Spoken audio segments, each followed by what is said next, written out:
Barack Obama in 2004 was totally unknown. People were saying, I don't know who this guy is. I wonder why they picked him. He had his reputation as a bit of an upstart, as sort of a young, rising figure in the party, but no one knew who this guy was. This was his chance to introduce himself to people. Tonight is a particular honor for me because, let's face it, my presence on this stage is pretty unlikely. My father was a foreign student, born and raised in a small village in Kenya. What makes a great political speech is if you can somehow fold your story into this larger American story. The next thing he says is about his mother's family. His grandfather fought in World War II. He used the GI Bill. They settled in Kansas, so white people could say, he's just like us. My parents shared not only an improbable love, they shared an abiding faith in the possibilities of this nation. I stand here knowing that my story is part of the larger American story, that I owe a debt to all of those who came before me, and that in no other country on earth is my story even possible. Going into this speech, we've had 4 years of George Bush, and we felt as a country like we've grown further apart. '04 was very much a divisive partisan race. Obama's speech is in some ways an antidote to that.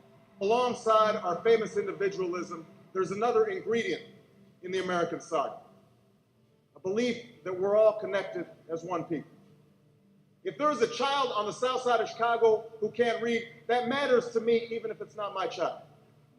If there's a senior citizen somewhere who can't pay for their prescription drugs and having to choose between medicine and the rent, that makes my life poor even if it's not my grandparent.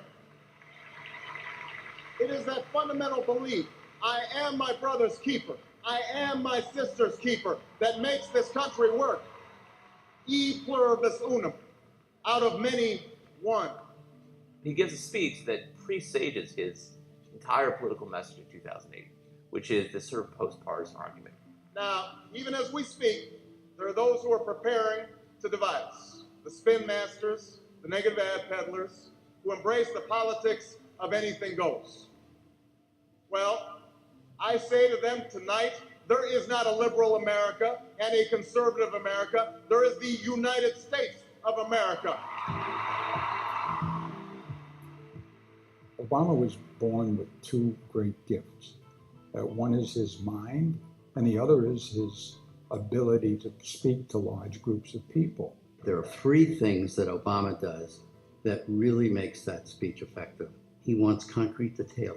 He likes story, and he loves antithesis, the use of repetition in structure to show contrast. There is not a liberal America or a conservative America. There is one America.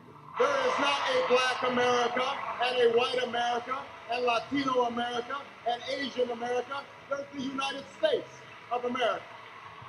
The pundits like to slice and dice our country into red states and blue states, but I've got news for them too. We worship an awesome God in the blue states, and we don't like federal agents poking around in our libraries in the red states.